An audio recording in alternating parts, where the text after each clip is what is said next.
ევროკომისიის რეკომენდაციების შეუსრულებლობის შემთხვევაში შესაძლოა საქართველოს შენგენის ზონაში უვიზო მიმოსვლის შესაძლებლობა დაკარგოს. ამის შესახებ ევროკომისიის წარმომადგენელმა ევროპეისკაია პრავდას კორესპონდენტს განუცხადა. ევროკომისიის პრეს-სპიკერმა მარკუს ლამერტმა კი დღეს პრეს-კონფერენციაზე ჟურნალისტის კითხვის საპასუხოდ თქვა, რომ ქართული ოცნება მართლმსაჯულების სისტემას იყენებს როგორც რეპრესიული არახს. მისი თქმით, ქართული ოცნების წარმომადგენლებმა კიდევ ერთი დემოკრატიის საწინააღმდეგო ნაბიჯი გადადგეს, როცა დამოუკიდებელი სამოქალაქო საზოგადოების საბანკო ანგარიშები გაყინეს. მან ივანიშვილის გუნდს ევროპულ გზაზე დაბრუნებისკენ მოუწოდა.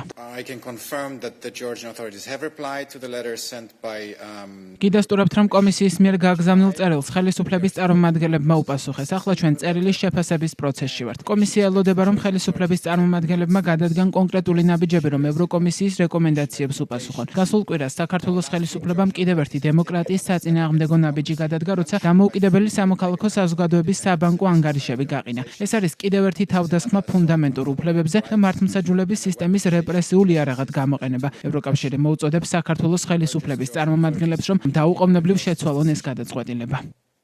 ევროკავშირის მიერ ქართული ოცნების ხელისუფლებისთვის მიცემული დრო უვიზო მიმოსვლის შესანარჩუნებლად 31 აგვისტოს ამოიწურა. ქართულ ოცნებას ზუსტად 45 დღე ჰქონდა, რომ ევროკომისიის მიერ დათქმული 8 პირობა შეესრულებინა და მოქალაქეებისთვის უვიზო მიმოსვლის რეჟიმი შეენარჩუნებინა. შესასრულებელი პუნქტები მოიცავს ადამიანის უფლებების დაცვას, ადამიანის ფუნდამენტური უფლებების შემზღუდავი კანონების გაუქმებას და მაღალი დონის კორუფციული საქმეების გამოძიებას. 16 ივლისს გამოქვეყნებულ დოკუმენტში ნათქვამია, რომ პირობების შეუსრულებლობის შემთხვევაში ევროკავშირი საქართველოს მოქალაქეებისთვის უვიზო მიმოსვლის შეჩერების პროცედურებს დაიწყებს. ქართულმა ოცნებამ ევროკომისიისათვის წერილი და შესაბამისი ანგარიში 31 აგვისტოს გაგზავნა. წერილში, რომელიც რადიო თავისუფლებამ მოიპოვა, ქართული ოცნება ამტკიცებს, რომ თბილისი მტკიცედ არის ერთგული ევროპული ინტეგრაციისა, რომელიც ეფუძნება დემოკრატიის, კანონის უზენაესობისა და ფუნდამენტური თავისუფლებების პრინციპებს. ბრიუსელში კი გამოცემას ანონიმური წყარო ეუბნება, რომ გაგზავნილი პასუხები დაუსაბუთებელია.